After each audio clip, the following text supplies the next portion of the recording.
दोस्तों नमस्कार। दोस्तों आज तो एक ऐसे सफर पर आपको लिए चलते हैं जिसके जरिए आप समझ पाएं कि भारत किन परिस्थितियों से शुरू हुआ और आज कहां आकर रुक गया है, और फिर आने वाले वक्त में भारत को कौन सा रास्ता चुनना होगा। क्योंकि जिस तरीके से लॉकडाउन के दौर में बिजली की खपत कम हो गई, पेट्रोल डीजल की खपत कम हो गई, इकोनॉमी ढहढहा कर गिर गई। लेकिन जरा कल्पना कीजिए कि 80 के दशक में देश के प्रधानमंत्री राजीव गांधी थे। उन्होंने 5 डे वीक किया था। क्या सोचकर किया था? उनका मानना था कि अगर 5 डे वीक करेंगे तो जो सरकारी दफ्तरों में बिजली की खपत होती है, जो तमाम बाबू गाड़ियों में घूमते हैं और जो पेट्रोल डीजल की खपत होती है, कुछ बचेगा। यानी उस वक्त सेव करने की जरूरत थी, उस वक्त बचत की जरूरत थी। लेकिन उसके बाद भारत ने जिस अर्थव्यवस्था को अपनाया, उस अर्थव्यवस्था में खर्च करने की जरूरत थी। और पूंजी लगाइए और खर्च कीजिए, इकोनॉमी और तेज से चलेगी। और चलते चलते धीरे धीरे हम लोग एक बाजार में आकर खड़े हो गए। लेकिन लॉकडाउन ने पहली बार एक ऐसी तस्वीर देश के सामने ला दी है जहां हमें समझना होगा अब कि आखिर सरकार जनता की जिम्मेदारी लेने से पल्ला झाड़ क्यों देती है, जनता की जरूरतों पर ध्यान क्यों नहीं देती है, और हमेशा वो बाजार के नियम के हिसाब से ही अपने मुनाफे को बनाने में क्यों लग जाती है। दुनिया के बाजार में पेट्रोल डीजल सस्ता है, भारत में ये महंगा बिकेगा और महंगा बिकेगा। लॉकडाउन के वक्त में शराब की दुकानें खुली, कुछ कमाई हो जाए, सरकार ने टैक्स और लगा दिया। यानी जो भी जरूरत का सामान जनता के साथ जुड़ेगा, उस पर हम और ज्यादा कमाई के रास्ते निकालेंगे। तो आपके जहन में एक सवाल होगा, सबसे ज्यादा जरूरत तो राशन की है, गेहूं और चावल की कीमत क्यों नहीं बढ़ती है इस देश में? इसलिए नहीं बढ़ती है क्योंकि वह टेक्नोलॉजी से नहीं जुड़ी हुई है, वह उस मार्केट से नहीं जुड़ी हुई है जहां पर उसकी कीमत तय हो, वह किसानों से जुड़ी हुई है। और भारत जैसा देश जहां पे 25 करोड़ किसान मजदूर हैं, अगर चावल और गेहूं और दाल और सब्जियों की कीमत बढ़ने लगेगी इस देश के भीतर में, तो कहीं ना कहीं सीधे तौर पर उसका लाभ किसानों को मिलेगा। और देश के भीतर में एक परचेजिंग पावर की एक ऐसी स्थिति आएगी जिसमें सरकार के सामने एक संकट होगा कि उसकी हथेली में पूरी मार्केट इकोनॉमी समा नहीं पाएगी। किसान खुद तय करेगा क्या कीमत देनी है, सरकार को यह बर्दाश्त नहीं है। तो इस तरीके का कैपिटलिज्म, इस थ्योरी के साथ मार्केट इकोनॉमी को डेवलप किया गया, जिसमें पैसा खर्च जो करेगा वो सबसे रईस होगा। पैसा खर्च करने के साथ ही इकोनॉमी अपने आप को डेवलप करेगी। और यही वो स्थिति धीरे धीरे आती चली गई कि लॉकडाउन में जब 40-45 दिन पूरा देश ठहर गया तो सरकार के हाथ पांव फूलने लगे। अगर उसके पास पूंजी नहीं होगी, पैसा नहीं होगा, पैसा रोटेशन में नहीं आएगा, तो फिर सत्ता सरकारें कैसे चलेंगी? अब अगर ध्यान दीजिए तो भारत की पहचान बचत के तौर पर रही। भारत के लोग पैसे को बचाते थे। गुल्लक, 1 पैसा, 3 पैसा, 5 पैसा, 10 पैसा, 20 पैसा, 1 रुपया, उसमें डाल डाल के जमा बच्चे करते थे। स्कूलों में संचायिका चलती थी, संचायिका बैंक नाम से चलता था। लेकिन सब कुछ 91 में हमारी उदारवादी नीतियों ने, आर्थिक नीतियों ने चीजों को बदल दिया। लेकिन आज इस बात का जिक्र करने की जरूरत क्यों पड़ी है? क्योंकि मौजूदा वक्त में भारत के सामने सबसे बड़ा संकट यह है कि इतना बड़ा समुद्र बेरोजगारों का जो सामने खड़ा होगा, इतनी बड़ी इंडस्ट्री जो देश के भीतर में है, वो अगर ठप पड़ी होगी, उसकी चिमनियों से धुआं नहीं निकल रहा होगा। और इन तमाम परिस्थितियों के बीच भारत के बैंक अगर कर्ज लगातार देते जा रहे हैं, पैसा लौट के नहीं आ रहा है, तो फिर उसके अपने एसेट्स बेचने की स्थिति में वो आ जाएंगी। तो जरा कल्पना कीजिए और उस सफर पर चलने की शुरुआत कीजिए और सोचिए, जब भारत को आजादी मिली थी तब कौन सी नीतियां अपनाई गई थी और धीरे धीरे भारत को किस रूप में लाकर खड़ा किया गया, और किस रूप में भारत के सामने मौजूदा संकट यह है कि सत्ता और सरकार कोई जिम्मेदारी लेना ही नहीं चाहती है। तो चलिए आज इस सफर पे आपको लिए चलते हैं, क्योंकि इस सफर के बड़े महत्व हैं। 1947 में आजादी के बाद भारत के पास सिर्फ इंडस्ट्री के नाम पर 18 ऑर्डिनेंस फैक्ट्री थी, वह भी ब्रिटिशर्स ने अपने इकोनॉमिक प्रॉफिट के लिए खोली थी। और उस वक्त नेशनल गवर्नमेंट के सामने जो नेहरू थे, उनकी अगुवाई कर रहे थे, उनके सामने संकट था कि भारत को डेवलप कैसे किया जाए। और आपको जानकर हैरत होगी कि पहली मीटिंग में इस बात का जिक्र हुआ कि दुनिया से जितना भी सामान भारत में आयात किया जाता है, कम से कम भारत को क्या इंडस्ट्रियल तौर पर इस रूप में खड़ा कर सकते हैं कि दुनिया के बाजार से आने वाला सामान भारत में ही बनने लगे।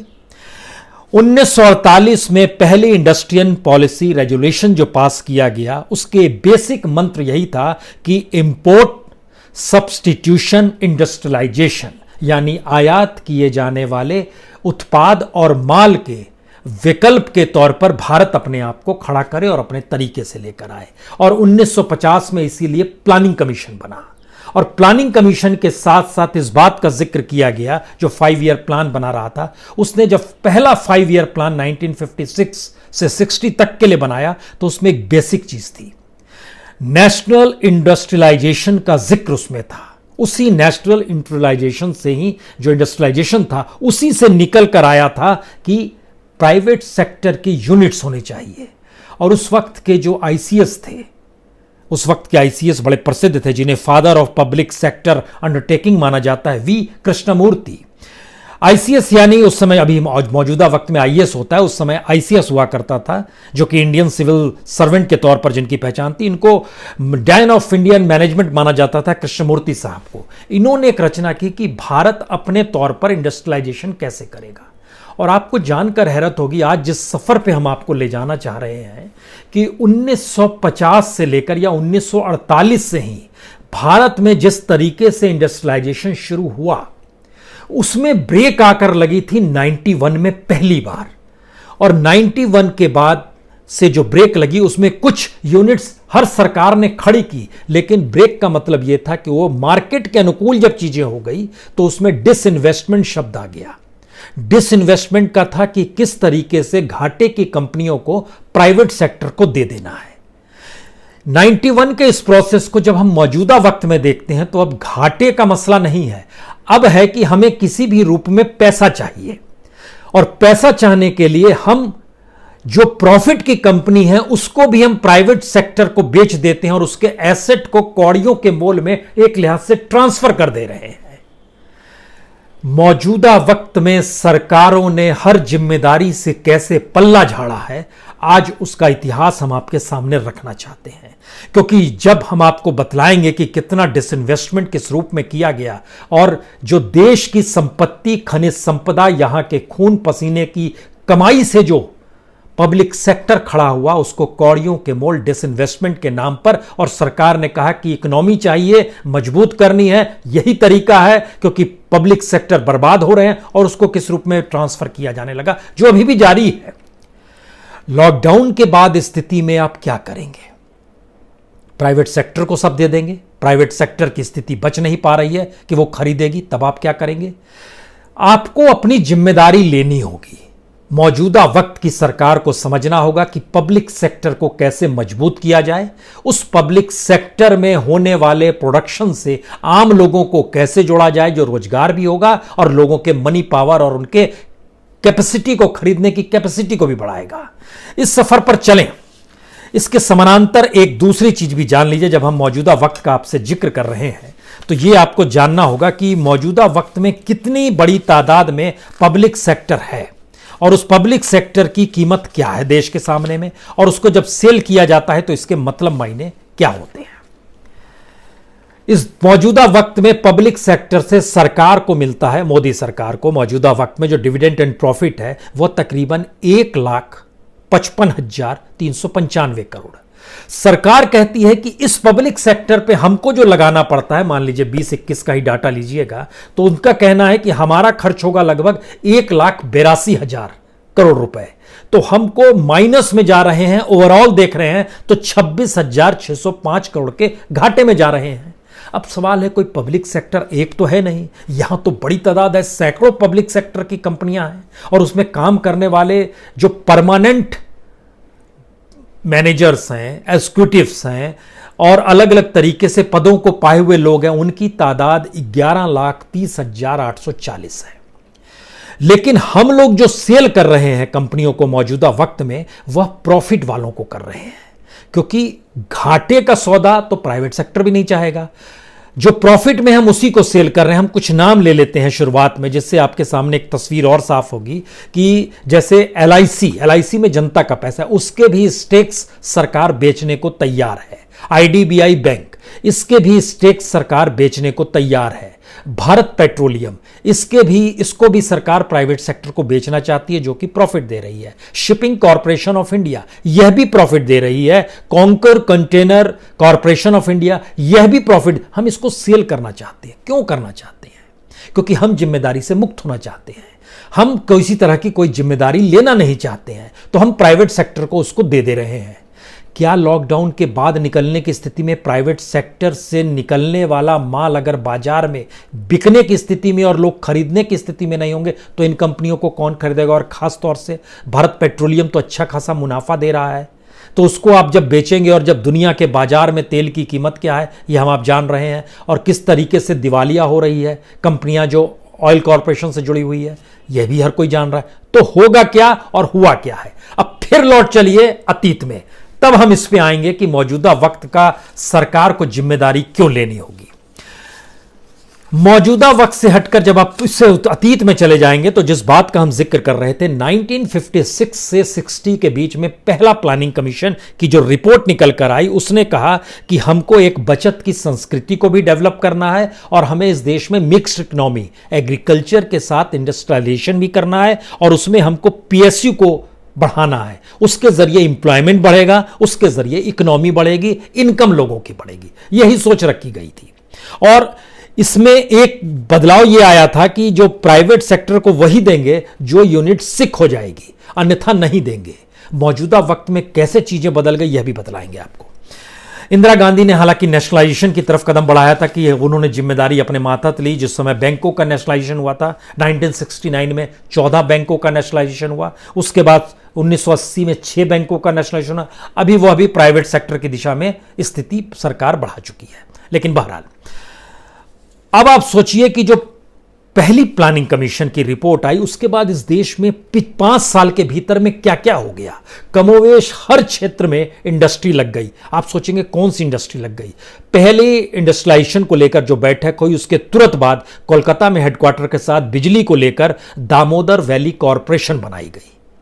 आईटीआई लिमिटेड बनाया गया, जो मैन्युफैक्चरिंग सेक्टर से जुड़ा हुआ है। उसके बाद नेपा उस वक्त में बनी थी, जो मैन्युफैक्चरिंग और कंज्यूमर गुड्स से जुड़ी हुई थी। और ओरिएंट इंश्योरेंस कंपनी भी उस समय बना दी गई थी। उसके बाद देखिए एक लंबी फेरिस्त है, जो सिर्फ इस 5 साल के दौर को आप समझने की कोशिश कीजिएगा। हिंदुस्तान इंसेक्टिसाइड्स, जो फर्टिलाइजर से जुड़ी हुई है। Bharat electronic limited. Bharat petroleum, जी जो बिकने जा रहा है वह भी उसी समय बना था, 1952 में। हिंदुस्तान शिपयार्ड, इसको भी सरकार बेचने की स्थिति में आ गई। Export credit guarantee corporation, handicraft and handloom export corporation of India, यह सब 55 से 60 के बीच में बना है। National research development corporation, national lignite corporation of India limited, SBI, यह भी 1956 में बना है। एनएमडीसी, जो कि नेशनल मिनरल डेवलपमेंट कॉरपोरेशन है, यह 1958 में बना था। Oil and natural gas corporation, यह भी 56 में बना था। National project construction corporation limited 57 में बना था। रांची में उसका हेडक्वार्टर है। एचईसी, जो हैवी इंजीनियरिंग कॉरपोरेशन, उसको तो दिवालिया कर दिया गया, खोखला कर दिया गया, वह भी 1958 में बना था। 1960 में garden rich ship builders engineering बनाई थी। और नेहरू के काल में आखिरी जब आइएगा 1964 में, जब उनकी डेथ से ठीक पहले इस देश में बीएचईएल भी क्रिएट किया गया था 1964 में। और यह एक लंबा सफर है भारत का। उस सफर में दुनिया भर की कंपनियां इस देश में खड़ी हुई। सरकार अपने आप को वेलफेयर स्टेट मानती थी, जनता के लिए उसे काम करना यह सोचती थी, और जनता के लिए ही पूंजी उसके खाते में आ रही है या उसके खजाने में आ रही है जिसको उसे खर्च करना, यह वो सोचती थी। एम्प्लॉयमेंट सबसे बड़ा ध्येय था, इनकम बढ़ जाए, उसके बाद का ध्येय था। और इन्हीं सब प्रोसेस के बीच में धीरे धीरे हम लोग आगे बढ़ते हैं। और अगर आपके जहन में आए कि मौजूदा वक्त में ऐसा क्या हो गया है कमाल, जो हम लोग इतने चिंतित हैं, कमाल नहीं हुआ है। इसलिए बड़ी त्रासदी हो गई है कि हमने सोचा है कि अब हम कुछ नहीं चलाएंगे, हम कंपनियों को सेल करेंगे। इसमें एक चीज और दिमाग में रखिए, जैसे विक्रमादित्य की जो अदालत थी या अकबर का जो दरबार था, उसमें नवरत्न हुआ करते थे। इस नवरत्न को चुराया गया था इसी पब्लिक सेक्टर यूनिट के लिए जो सरकार के मातहत और देश के मातहत चलने वाली इंडस्ट्री है, उसी में 1997 में नवरत्न बनाया गया। इसमें 9 PSUs को रखा गया था। लेकिन उसके बाद चीजें और डेवलप हुई, भारत की इकोनॉमी डेवलप हुई, तो 2010 में महारत्न बनाया गया। और मौजूदा वक्त की स्थिति ऐसी है कि महारत्न है, नवरत्न है, मिनी रत्न है, और मिनी रत्न में एक और कैटेगरी है, और सबकी एक अपनी अपनी कैपेसिटी और कैपेबिलिटी है। लेकिन जब लॉकडाउन के बाद निकलेंगे तो क्या हमें सारी चीजें सेल कर देनी है या हमें चीजें बचा कर रखनी है? हम इस बात का जिक्र सिर्फ इसलिए करना चाहते हैं, जो कि डराने वाली सिचुएशन इसलिए है क्योंकि जो डिसइन्वेस्टमेंट की कैटेगरी में हम लोग आ रहे हैं, सरकार के पास डाटा था कि 2020-21 में हम लोग 2 लाख करोड़ से ज्यादा डिसइन्वेस्टमेंट से कमा लेंगे। बेचेंगे किसे? LIC के स्टेक बेचेंगे, IDBI के स्टेक बेचेंगे, भारत पेट्रोलियम को बेचेंगे, एयर इंडिया को बेचेंगे, शिपिंग कॉर्पोरेशन ऑफ इंडिया को बेचेंगे, कॉन्कोर को भेजेंगे। और जब हमने इसके भीतर घुसे तो हमें पता चला कि आखिर ये जो तमाम कंपनियां हैं, जैसे BPCL है, भारत पेट्रोलियम है, ये कितना मुनाफा कमाती है, और ये मुनाफा लगभग 7,132 करोड़ रुपए का इसका पिछले साल का मुनाफा है। अब आप सोचिए, जो 7,000 करोड़ रुपए मुनाफा कमाती है, डिविडेंड सरकार को देती है, उसको आप सेल कर देंगे तो कोई भी ले लेगा, और औने पौने दाम में लेकर उसके बाद तो उसको कुछ करना नहीं है। 7,000 करोड़ तो आपको पहले दिन से आने शुरू हो जाएंगे, पहले साल से, तो क्या दिक्कत है? लेकिन आप बेच क्यों रहे हैं? Shipping corporation of India 253 crore रुपए यह प्रॉफिट कमाती है। इसकी नेट प्रॉफिट, या हम जो प्रॉफिट बतला रहे हैं उसमें टैक्स वैक्स देने के बाद की स्थिति है।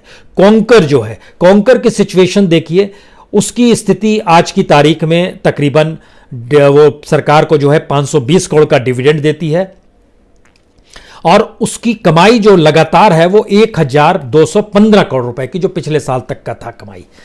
अब सवाल यह है कि टैक्स देने के बाद भी अगर इतनी बड़ी तादाद में लोग कमा रहे हैं, और इन जगहों पर कर्मचारी जो काम करते हैं, मसलन कॉन्कर में करते हैं तकरीबन 1463 कर्मचारी, शिपिंग यार्ड में काम करते हैं लगभग 6,252 कर्मचारी, हजारों की तादाद में BPCL में काम करते हैं 12,157 कर्मचारी। इसी तरीके से पूरे PSU के भीतर में अगर 11.5 लाख लोग काम करते हैं, तो अगला सवाल यह होगा कि अगर आप प्राइवेट सेक्टर में बेच देंगे तो फिर इनका होगा क्या? क्योंकि जैसे हम लोग देखना शुरू करें कि सिर्फ एक कंपनी अपने आप में नहीं होती है। शिपिंग कॉर्पोरेशन ऑफ इंडिया जो है 1950 में बनी थी, और उसकी रेवेन्यू आज की तारीख में 3,905 करोड़ से ज्यादा की है। उसके साथ सब्सिडरी कुछ कंपनी जुड़ी होती है, सेल जुड़ी हुई है, शिपिंग कॉर्पोरेशन भी जुड़ा हुआ है, कोस्टल शिपिंग कॉर्पोरेशन भी जुड़ा हुआ है। इसी तरीके से जो भारत पेट्रोलियम है, उसका तो एक लंबा इतिहास रहा है। 1891 उस समय Rangoon oil and exploration company थी, वहां से वो निकल कर आई है, जो 1928 में एशियाटिक पेट्रोलियम कंपनी बनी, और 1976 में BPCL के साथ इसका नेशनलाइजेशन हुआ था, और इसका रेवेन्यू आज की तारीख में 3,42,916 करोड़ का है। टोटल एसेट जो इसके पास है 1,36,930 करोड़ के। यही स्थिति कमोवेश हर किसी की है। कॉन्कर भी अपने आप में कुछ नहीं है, कॉन्कर ज्यादातर रेलवे के साथ जुड़ा हुआ है, वो माल ढोने का काम करता है, और रेलवे का बजट जब आप निकाल कर देखिएगा तो उसमें आपको नजर आएगा कि रेलवे को प्रॉफिट जो है कार्गो से ही हो रहा है, और मैक्सिमम प्रॉफिट कॉन्कर ही दे रहा है। तो क्या होना चाहिए? सरकार को जिम्मेदारी लेने की दिशा में बढ़ना होगा, और अगर वो नहीं बढ़ेगी, और हमें डर ये लगता है कि जो स्थितियां हैं इससे पहले की, हम इसलिए जिक्र कर रहे हैं इन बातों का क्योंकि 2014 के बाद एक सोच इस देश के भीतर में बदली है। पूंजी को लेकर बदली। हम लोगों ने इकोनॉमिक रिफॉर्म नहीं किया, हम लोग मार्केट में पैसा लगाने की स्थिति में लगातार आते चलेगा। और हम लोग हर कोई जानते हैं कि किस तरीके से सरकार ने कॉरपोरेट में भी अपने मित्रों को चुना, उनको लाइसेंस दिया। इतना ही नहीं, महत्वपूर्ण यह है कि जिन कंपनियों को सेल कर दिया गया, खत्म कर दिया गया, वह जिस प्रोडक्ट को बनाती थी, उस प्रोडक्ट को बनाने का लाइसेंस अपने कॉरपोरेट मित्रों को इस दौर में दे दिया गया। अब आप कल्पना के बाहर की चीज है कि जो सरकार के मातहत चीज चल रही थी, उसने प्राइवेट सेक्टर में अपने मित्र कॉर्पोरेट्स को क्यों दे दिया। यहां तक कि ऑयल बनाने की कंपनी भी इस दौर में खत्म कर दी गई, और ऑयल बनाने की कंपनी में प्राइवेट सेक्टर निकल कर आ गया। वह तो अपने प्रॉफिट को कमाएगा, तो देश की स्थिति कहां आ गई। और अब तो देश की स्थिति सामने संकट में आ रही है। जरा समझने की कोशिश कीजिए। पहले डिसइन्वेस्टमेंट को समझ लीजिए, फिर उसके बाद कंपनियों की पूरी फहरिस्त आपके सामने रख देंगे। इस देश में 91 के बाद से जो भी डिसइन्वेस्टमेंट हुआ है, उसमें अगर नरसिम्हा राव के दौर में चले जाइएगा, आप कहेंगे उस समय रुपए की कीमत कम थी, लेकिन कितनी भी कम थी, वो उन्होंने सिर्फ डिसइन्वेस्टमेंट किया था 53,000 करोड़ का। वाजपेयी जी के गवर्नमेंट ने डिसइन्वेस्टमेंट किया 98,000 करोड़ का। मनमोहन सिंह 10 साल रहे, उन्होंने डिसइन्वेस्टमेंट किया 1,73,000 करोड़ का। और मौजूदा वक्त की सरकार को 6 साल हो चले हैं, इस 6 साल में उन्होंने डिसइन्वेस्टमेंट किया है 3,61,713 करोड़ का। यानी ओवरऑल अगर डिसइन्वेस्टमेंट 91 से लेकर 2020 तक हम देखेंगे, 20 तो शुरू हुआ है, सब कुछ ठप है, 19 तक देखिएगा तो इस देश में टोटल डिसइन्वेस्टमेंट हुआ है 6,91,991 करोड़, यानी लगभग 7 लाख करोड़। इसमें से मैक्सिमम 3,61,000 करोड़ सिर्फ इसी 6 साल में हुआ है। सवाल है कि एक तो डिसइन्वेस्टमेंट होता है, एक होता है कंपनियां बंद भी कर दी जाती हैं पूरी तरीके से, और मैक्सिमम पीएसयूज का जो लिक्विडेटेड किया गया है, जिन्हें खत्म कर दिया गया है, वो संयोग से सबसे बड़ी फेहरिस्त जो है वह इसी दौर की है। 23 कंपनियों को इस 6 साल के भीतर में बंद किया गया। और हम जब कंपनियों के अब नाम पढ़ने वाले हैं तो आप सोचते चले जाइएगा ये लोग किस प्रोडक्ट को बनाते थे, और फिर जरा यह भी सोचिएगा, कभी अपने लैपटॉप पे जाके देखिएगा और नेट पर समझने की कोशिश, कौन कौन कंपनियों ने इन्हीं कंपनियों के बनाए हुए प्रोडक्ट को अब अपने तौर पर शुरू कर दिया। उसमें आप किसी का भी नाम ले सकते हैं। एचएमटी भी इस देश में बंद हो गई, तो घड़ी आजकल कौन बनाने लगा है, या किसकी घड़ी ज्यादा बिक रही है? और एचएमटी की घड़ी एक वक्त सिर्फ एचएमटी ही थी इस देश के भीतर में, वो क्यों बंद हो गई? वो बंद हुई है 2016 में, लेकिन उसके इतिहास में हम चलें उससे पहले 2015 में 2 कंपनियां बंद हुई, Hindustan photo film manufacturing company और तुंगभद्रा स्टील प्रोडक्ट्स। 2016 में 11 कंपनियां बंद हुई, जिसमें एचएमटी भी थी, जिसमें हिंदुस्तान केबल लिमिटेड था, इंस्ट्रूमेंटेशन लिमिटेड था, हिंदुस्तान ऑर्गेनिक केमिकल लिमिटेड था, टायर कॉरपोरेशन ऑफ इंडिया था, Hindustan vegetable oil corporation limited. इसी का हम जिक्र कर रहे थे। सोचिए, खाने वाले तेल को कौन आजकल बना रहा है, कौन बेच रहा है, बताने की जरूरत होनी नहीं चाहिए, मित्र कॉरपोरेट ही है सत्ता का। लेकिन हमने जो अपने तौर पर हिंदुस्तान वेजिटेबल ऑयल कॉरपोरेशन खड़ा किया था, उसको हमने बंद कर दिया। Triveni structurals, birds jutes and export, central inland water transport corporation, क्रेडा एचपीसीएल बायोफ्यूल, एचटीसीएल यानी spice trading corporation of India, ये सारी चीजें हमने बंद कर दी। बात रुकी नहीं, 2017 में 5 बड़ी कंपनियां और बंद की। Tamil Nadu good transport corporation, Bharat wagon and engineering company, project and equipment corporation यानी PEC, Elgin mills, Assam corporation. ये सारी चीज़ें जब हम लोग बता रहे हैं, आपके सामने जब लेके आ रहे हैं, तो हमें ये लग रहा है कि इस कंपनियों के भीतर जब हम लोग झांकते हैं और जब लिस्ट मौजूदा वक्त के डिसइन्वेस्टमेंट की देखते हैं, तो कुछ सवाल जहन में आते हैं। क्या भारत सरकार की इकोनॉमी अभी तक उस पूंजी से चल रही थी जो उसे टैक्स से चाहिए, जो उसे कमीशन में चाहिए, जो उसे अपने कॉरपोरेट मित्रों के जरिए चाहिए? मौजूदा वक्त की स्थिति यह है कि लौट चलिए फिर से उसी दौर में जो नेहरू का दौर था, जिसमें उन्होंने कहा था कि इंपोर्ट सब्स्टिट्यूशनल इंडस्ट्रियलाइजेशन हमें करना है।